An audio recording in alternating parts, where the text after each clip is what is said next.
Sarah moving to Costa Rica, weekly live with Pablo and Sarah Elena. Okay, call with me, Yeah, I'm gonna share also. I put my website in my description. Good. Because, you know, it's nice to, if I'm going to be marketing in my own channel, to also be able to market myself. Mm-hmm. Yeah. 110%. Hey, by the way, people is listening to us right now. Oh. If they're, yeah, well, nobody's connected yet. Okay. That's okay. There's nothing embarrassing. Yeah. But good point. Oh. I'm working on my e-course.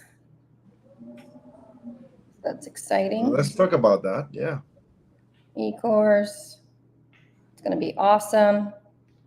It's everything that's in my brain in one place, which is a lot.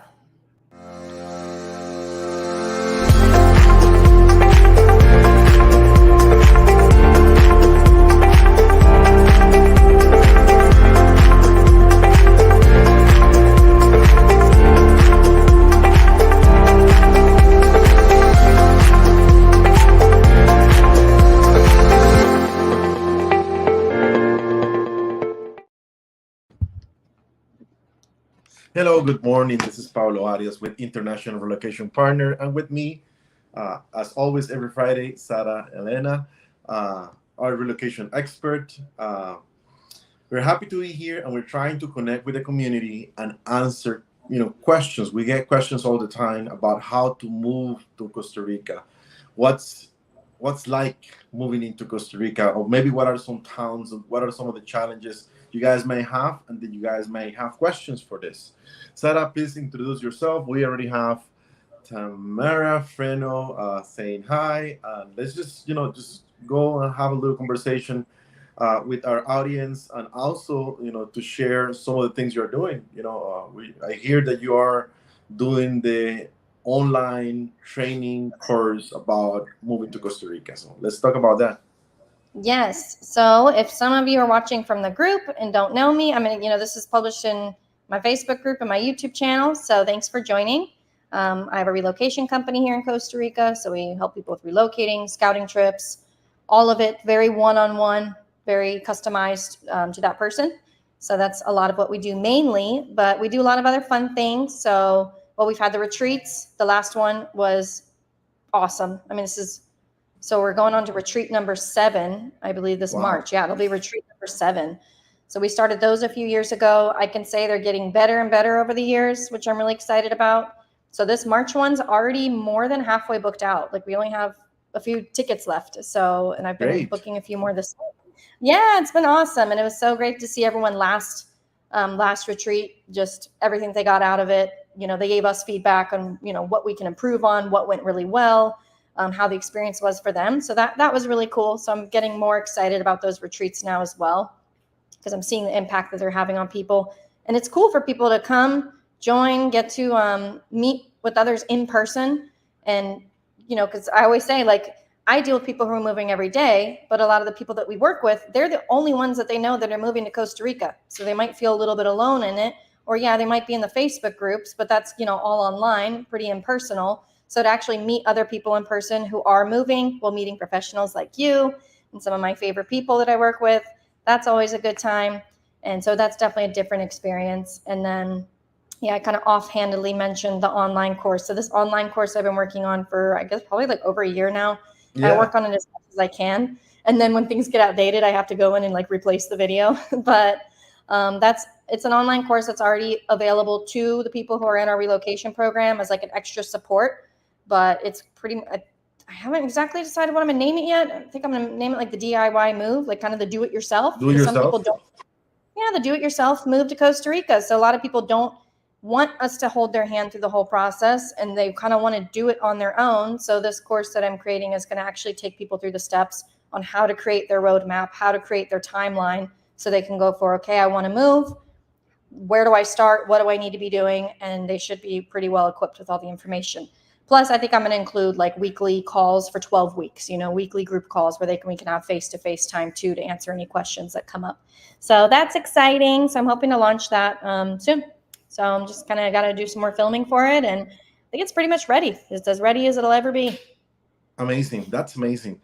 I want to touch, on the expert retreat. Is I've been in all of the expert retreats, right? Am I in 7 already? No? How many 7. retreats are we in? So I 7? did, I did 3. So I started the expat retreats. I did 3 of them. And then I said, you know what? This is a lot. We already, because our main thing that we do is working with people one-on-one. And there's a whole, we already got full-time stuff going on. So when I kind of let them know I was a little bit overwhelmed doing everything alone, we've now been co-hosting. So you've probably seen some other people like Michael Allen posting about the retreat. There's Alan Richards. So I mean, it's been co-hosted now. So now all the responsibility is on me, and it's been a good experience so far co-hosting as well. So. See, I had an amazing experience, and I met a lot of people through these retreats, and I get to talk about shipping. But at the same time, I always try to stay there maybe 3 days and get to meet one-on-one with a lot of you guys. And there is nothing like the human connection when you get to meet, another human being who is looking to do the same, that has the same questions and concerns, and then you get to see maybe it's not as difficult. We all think, maybe living abroad is an impossible dream. But Sarah and I know this is not impossible. I mean, literally hundreds, even thousands of people move and relocate abroad yearly. And you may have this idea, can I do it? Is it going to be hard? You have all these questions. But these retreats allow you to first meet professionals in every category that you may need and require when you get here. Also contacts and also other like-minded people like you who are looking to do the same. So I think it's a very powerful combination. And I've been in other events. I mean, the Expert Retreat, it's one, but I have been in the International Living, and it's a different flavor. I've been in the ARCR events, also for Costa Rica. It's a complete different flavor. What the Expert Retreat has, you have all of these good resources, but you also have many other activities that you are gonna, experience while you are here. So it's also very informative, but also it's an adventure. You get to meet, the national parks, then the sky, do the surfing classes, the horses, many different things, and it's a lot of information at once. So you want to take a little break, maybe in the afternoon, do a little horse riding. Maybe the next day you get a lot of information, but in the afternoon you go and see the crocodile, the crocs in. You do all these many things, so it's a great balance, great food, and also a great place to stay. The hotel is amazing, all of the amenities, so it's good. It's good. I'm very excited, and I'm also very excited about your online course.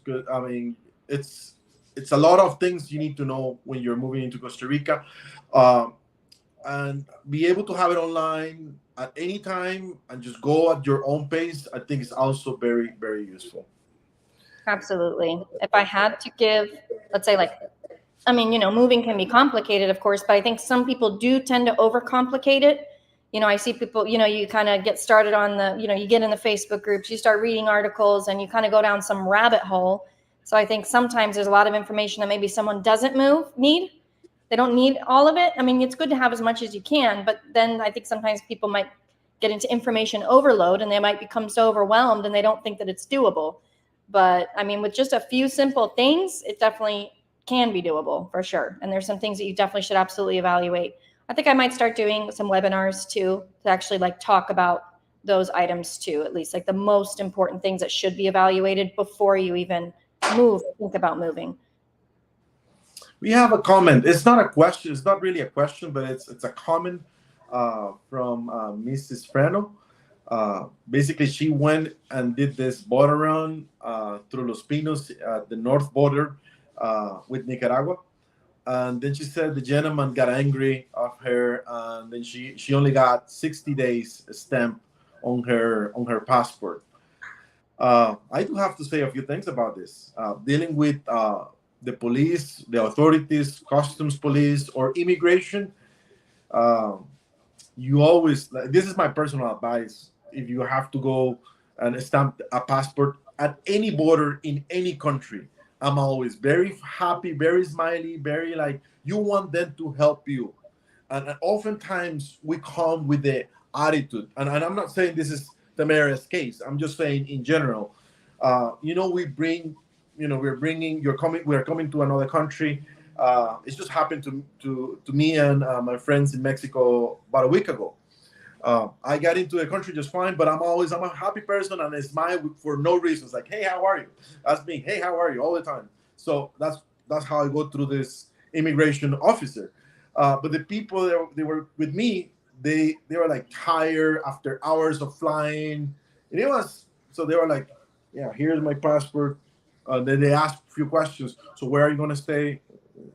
So so the ladies start asking for more and more and more questions, and they didn't have one of the places to stay, so they only have the reservation for 3 days, and it was gonna be like 7 days. So they didn't have the reservation just yet. So something that could be easy, it was a little harder. But my experience is sometimes I don't even have none of the reservations, anything, but I just go like, hey, how are you? Very good. Like I try to wear nice clothes. It's just my personal crazy thought. Try to be very smiley, very friendly, and they don't even ask anything. So I don't know. I'm just saying, authorities sometimes they're just looking for something to feel good about themselves. And if you go into any of these borders, just be friendly. It's the same thing with customs. We deal with customs all the time. We have issues. Sometimes the container has a lot of issues, and I just go like, hey, how are you? We got this customer. We have a little issue. They put this here, and they're like, hey, Pablo, it's okay. It's okay. Just let it go. And they don't even, give me any issue. Uh, I don't know. Do you feel any experience with that? Maybe it's an other culture experience. I don't know. Maybe it's a Latino thing to be like super friendly who to whoever you're hiring or to whoever you're, requesting something. Maybe at the municipality, police, or customs, or immigration. Do you feel Yeah, I any definitely different? have. Yeah, definitely. No, I definitely have, can give some good tips on that. Sometimes, I mean, I'm sure, I know not all North Americans are like this, but if they're unhappy, they get pissed off and they know that yelling at someone on the phone might get them what they want. But I want you all to know that does not work here in Costa Rica at all. So the way I've always gotten things accomplished is like what you're saying. Very kind, very nice. I've been in situations where I did need help with something. Maybe it could have been the person at the electricity office because someone else made a mistake and it wasn't my fault. But yes, now I spent 2 more hours on something. And of course, I'm a little bit frustrated, but I'm always very gracious. Thank you so much for helping. I really appreciate you trying to fix this, even though I know that they made the mistake to begin with. Yeah, it's not my fault. Exactly. But getting mad here in Costa Rica at Costa Ricans, I don't know. I'm not that experienced with the rest of Central America. I really just love it here. So eventually I'll go travel around more. But I will tell you that attitude, like having a bad attitude in this country with other Costa Ricans or service providers, gets you absolutely nothing. They do not care. They will just be like, all right, now I'm definitely not going to help you. But if you're kind, if you're really nice, if you're just, no matter what the situation is, like Costa Ricans, in my experience, they do want to help you. They will do everything that they can, as especially if you're kind. Only if you're kind, actually. If you're not kind, they're not going to want to help you at all, and that only hurts you. So just an FYI, getting mad here doesn't get you anywhere at all. It's sometimes it's the mentality of I'm the customer and the customer is always right. You have this thought, and I understand. I mean, I'm hiring maybe hotels, I'm hiring, all of these services. But my experience is a lot of, and this is in Latin America, and a lot of Costa Ricans, we do care about money, but we also care about relationships and friends and connecting with other people. And it feels good to have a good customer that is smiling, that is friendly, and those customers will get the most attention. They will get the easier way out at any situation for the most part. So that's just a little tip there for Mrs. Freno. I don't know what happened there really, but sometimes you hit with these walls, and a positive and a friendly face will make things easier. Believe me. The other way, if you're angry and try to get something out of a customs inspector or an immigration official, they might just put your file all the way to the back of all of the other files. It's like, I don't know if I seen movies. I seen this in movies in the restaurant industry. I seen somebody complaining about their plate. Here's my burger.